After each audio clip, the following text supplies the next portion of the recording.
Right, welcome back to the What's He On About Cricket podcast. It's episode 32 of a brilliant show, and it's a special episode today because I'm joined by a world-renowned South African cricket coach, a man who's played with the likes of Tristan Stubbs and Marco Jansen, a quality cricketer. It's Gareth Schreuder. Happy to have you on the show, mate. How you doing? Cheers, thank you. Very excited. Looking forward to it. Good, mate. So we're going to go through the World Test Championship final. We're going to dive into that.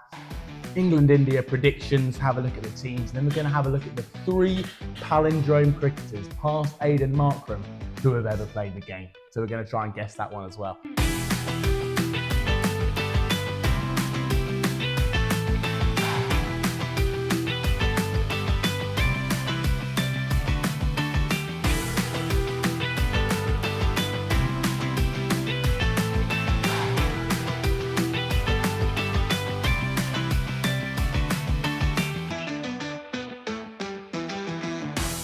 First of all, what does this mean to South Africa to win the World Test Championship final? I was actually having this conversation with my dad, who's still currently in South Africa, and I think, like the Springboks, like the rugby team, South Africa are in times of big trouble at times. So when they have sporting teams doing amazingly well, it has a knock-on effect to the whole country. So like when they walked home from the airport, there were thousands and thousands of people just waiting for them. So I think it really binds the country together, like it does for the rugby. When its sports teams are doing well, it's something that's very important to them and they look forward to. And Lords was almost a home game for us with the amount of South Africans there. So it was something very special, and I think hopefully have a huge knock-on effect to South African cricket and in the long term get better and better. Yeah, absolutely. First win for South Africa in ICC tournament since 1998. Since the first Champions Trophy, which was actually called the ICC Knockout at the time. But we're going to dive into the innings. And we're going to look at the first innings, which started with Australia with the bat. Smith and Bo Webster both making 50s. However, it was Rabada and Marco Jansen who stole the show with the ball. 5 for Rabada. But how good are these two, Gaz? And have you faced either of them? Rabada, I think, is someone on the big stage, is always going to perform, and he likes to be on the big stage. Marco Jansen, funnily enough, played with him when I was in school. Massive 6'7", 8" at 16, 17-year-old, bowling absolute heat. We had a game, SA Schools versus SA Colts, and he was in my team. And first ball, one of the young South Africans hit him for 6, first ball. So that's a statement he's probably saying now, going back to good old Marco Jansen. But hell of a bowler, someone that I think is just evolving and getting better and better, traveling around the world and learning skills in different conditions, and showed it, which is beautiful. Unreal. So one of your main memories of Marco is him getting pumped out of the ground. Yeah. Unreal. So he's clearly a gun bowler. But then moving into the second innings, Bavuma showed up a bit of fight before his big 66 in the second with a torn hammy. But what do you think of Bavuma as a cricketer and as a captain of this South African side? I think there was lots of controversy how he batted in the first innings, maybe from that last part of day when he was like 1 of 40, 50 balls. But he just showed that if he could get through that time, he could come in with a bit intent next day, which could have made a huge difference. If they went another 2 or 3 wickets down that evening, it could have had a huge knock-on effect. I think Bavuma is going to be an absolute legend when he gets back to South Africa, if he wasn't already. He's obviously a very little man, but someone with a huge heart that goes and bats with a pulled hamstring for his team. He was confident telling Markram that he wanted to be out there scoring the winning runs for his country. And I think that's a testimony to him. And who else would you want leading your team besides someone like that with those morals and that integrity? Yeah, absolutely. Temba Bavuma. I think some of his main struggles came early in his career. And I think the gap between his first Test 100 and his second was 7 years. Yeah. And he's a man where, as a neutral fan, you look at him and you think, does this guy deserve to be in this Test side? And as you said, he's clearly coming into his own now as a captain and as a batter as well. But then we look at the Aussie bowlers, Pat Cummins in particular, getting 6 for 28.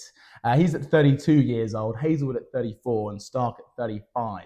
My question about the Aussie bowlers here now, Gaz, is how much longer do you reckon these guys have got in them? They still look absolutely world class, and I think maybe Pat Cummins having a bowl to Jeremy Clarkson just got him in the mode before playing South Africa. But I think they still have another 2 or 3 years in them. They I don't remember, besides when Pat Cummins was really young, getting injured that regularly anymore. They monitor him quite a lot, including the others. So you hope they'd play a bit longer. It's very good for Test cricket. They're the best bowling lineup in a country mile with Lyon, who's obviously world class. So I think the longer they play, the better it's going to be for Australian Test cricket, and they are probably, if not one of the best ever attacks to bless the game. Yeah, absolutely. I mean, Cummins, Hazelwood and Lyon both going at an economy of about 1.3 in that first innings. Not sure if that was more South Africa's batting or their bowling. But moving into the third innings, Australia was 73 for 7, got dug out by Stark and Carey, taking them up to 207. But again, Rabada with the ball, and this time Lungi and Gidi taking three for 38, silencing those haters. I hear you got a bit of a story about Lungi and Gidi, guys. Yes, Let's hear it. so I was lucky enough to go to a very good school in South Africa, and he was my head of house in my boarding house. But obviously, very well bowled in the third innings and brought us back into the game. But he was someone who was very, very underprivileged, and Hilton reached out to him to try to give him a scholarship to get him to come to the school and have the experience. And he lived about an hour away from our school and didn't have enough money to pay for the taxi to get to the interview. Wow. So the school offered to pay for it.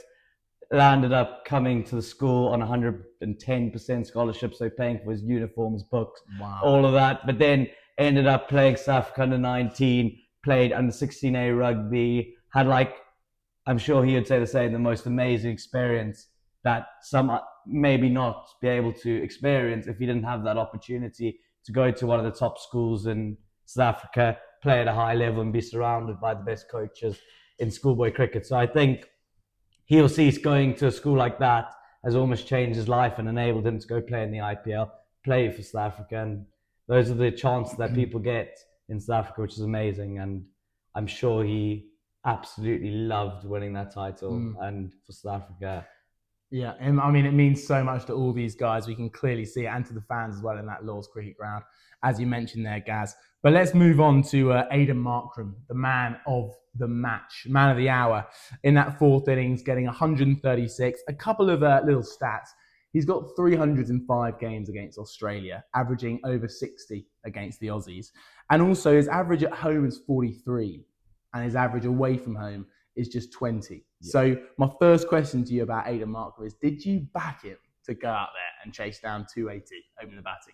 That stats on Australia, I think, is obviously very true, but I think he's the man for the big occasions. So he's always someone that's going to rise up to the better bowling or more pressure, and he's got that dog in him, which you need in that moment. So if anyone was going to do it, was going to be Aidan Markram, and what a time to do it for his country and just to bat for that amount of time. And the pitch was getting flatter, and when Stark and Carey were going well, it was almost a good sign for South Africa because we knew that the pitch is flattening up a bit, and Aidan came with his intent and just looked to be positive, and wow, did he look good.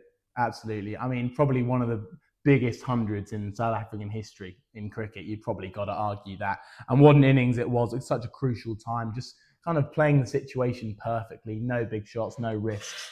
You name it, Markram was brilliant. Let's move on to the World Test Championship as a whole. The final was such a brilliant spectacle in the end. But my question to you is, do you like the World Test Championship? And is it a good thing with Test cricket, do you think? I like the World Test Championship in terms of there's an end goal to hopefully playing in the final. It used to just be a series against Australia or India or England or whatever that you win 3-0, or you've still got that aspect to it, but you've still got a goal that you want to play for a trophy. The other argument of that is everyone's going on about how South Africa made it playing in the lesser, better, terrible English, but countries, and they've worked their way to get to the final, which arguably they haven't played any top three nations. But in saying that, they've gone in a one-off test and beaten arguably one of the best teams in the world. So there's two sides of the story that I can see why both people don't like it and do like it. But I like that having a final, and it represents the white ball, how it should for the red ball. Yeah, absolutely. I think it kind of highlights to the world how I think English people see Test cricket, because English see Test cricket as the pinnacle. You know, there's more emphasis on each ball, each day, each session. Everything really matters to English people in Test cricket. And I think what the World Test Championship does is it kind of improves that kind of energy surrounding the kind of the smaller periods of time in Test cricket. Absolutely. You know, with something on the line at the end of the day. So World Test Championships is a great thing from both our perspectives. Maybe some things can be ironed out, but it's definitely moving in the right direction for Test cricket. There's talk among the ICC that they are keen to move towards 4-day tests. So Gaz, I am seriously against this. I'm not a fan of 4-day tests. Stick to 5 days is what I say. What do you say, Gaz? I think the tradition of Test match cricket has always been 5 days, and if they want Test match cricket to stay how it is and not die as it's saying it might go, you must stick to 5-day tests. All the best Test matches that happen, maybe bar this final that just happened, end on the 5th day, don't they? So I think sticking to 5 days is where you're going to see your best cricket. You're going to see the last hour going into play with all 3 results happening, and that's what we want. So absolutely stick to 5-day cricket. Yeah, can you imagine the uproar if, you know, after 4 days it's set up for a great final day, whether that's in the final or in an Ashes test. You know, it's only going to produce so much uproar and disgust. Absolutely. If games are left unfinished and drawn. You know, we're always trying to eradicate the draws. Stokes and Bazball are trying to get rid of these draws. But if you get rid of the 5th day, that could cause, exactly. Feels absolutely wrong, doesn't it? Talking about 5-day Test cricket, Gaz, let's move on to England versus India. And we'll start on the England Test team. And the first question for that is at the top of the order with number 3, Bethell or Pope. I'll give my views in a minute, but from your point of view, despite Pope's 171 against Zimbabwe, who's your man?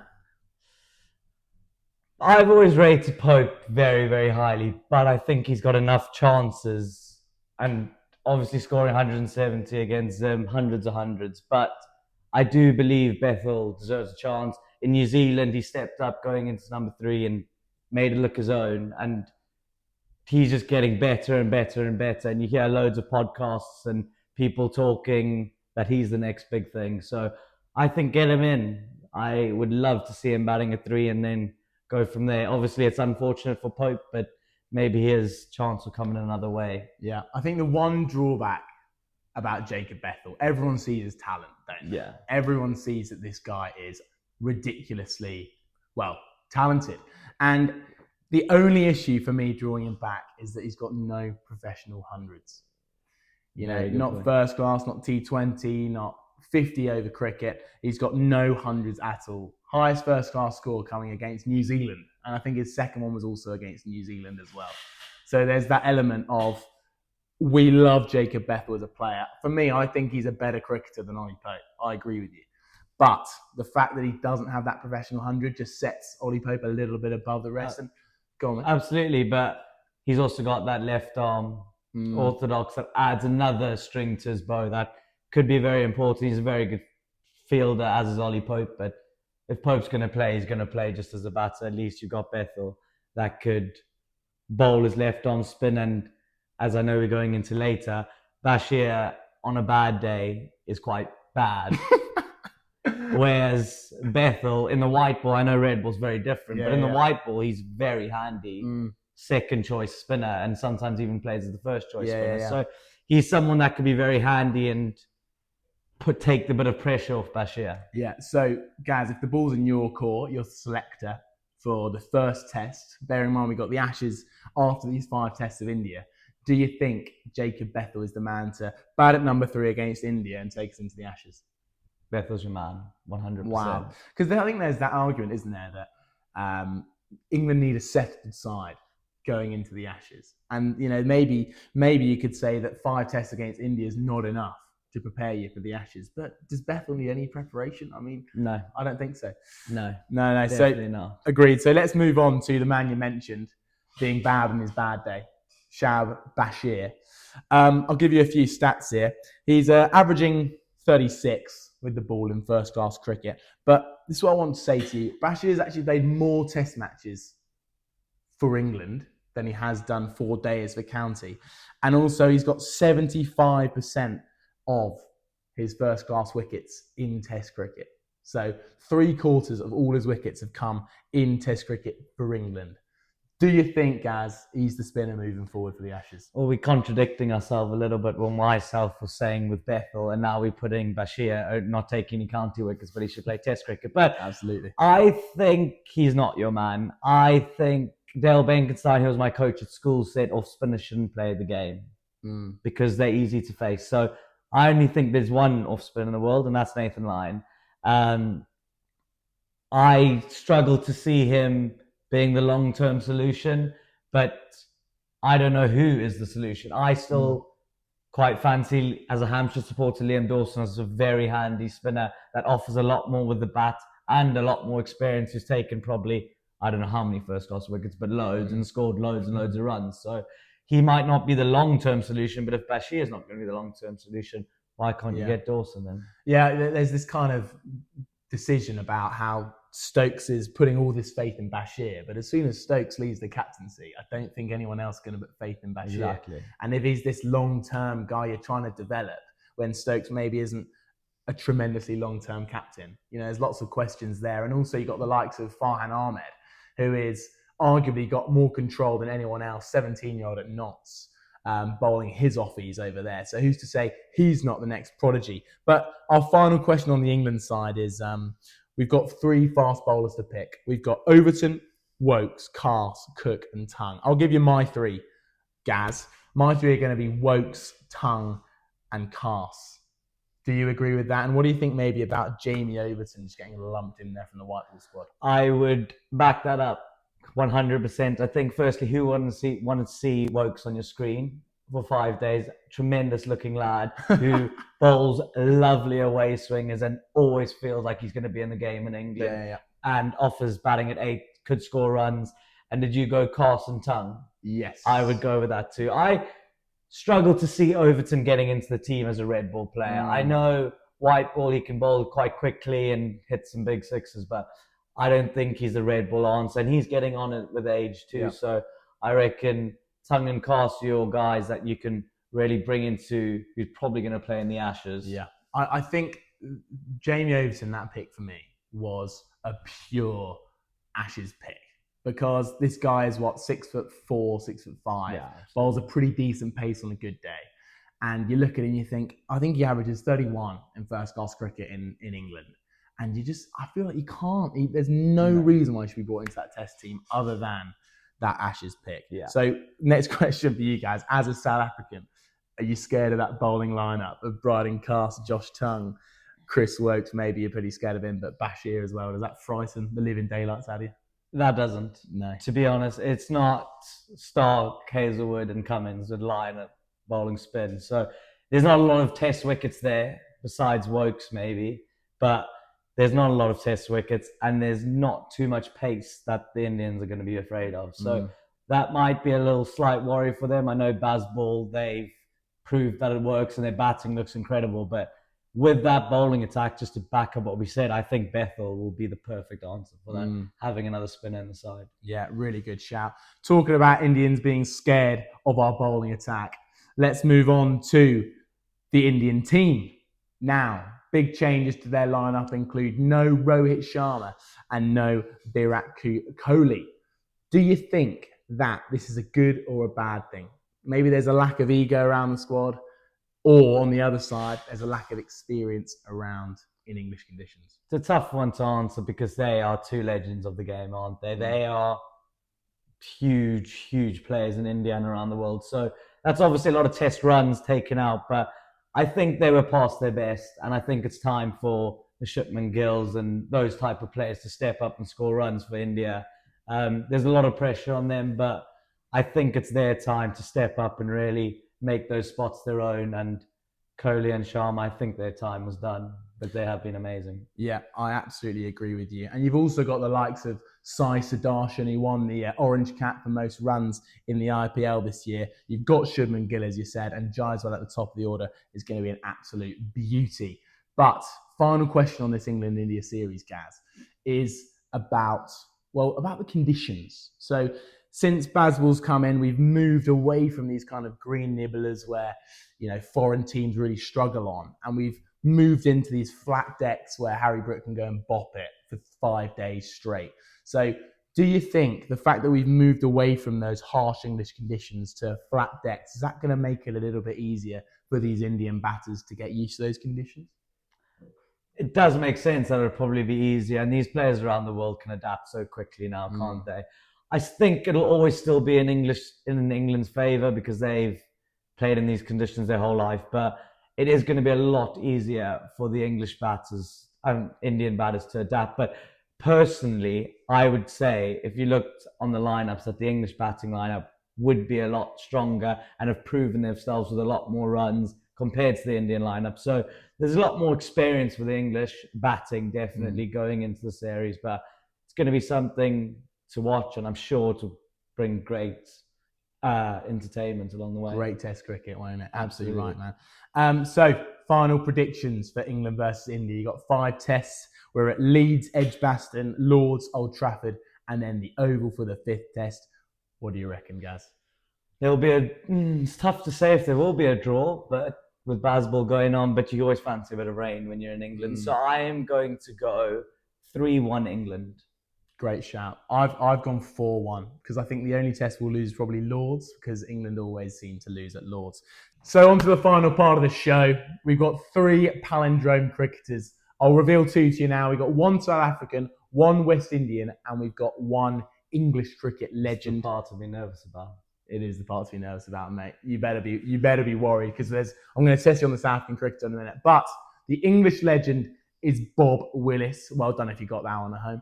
Then we've got Viv Richards from the West Indies, and then we've got 1 South African cricketer. Gaz, do you want to give it a try?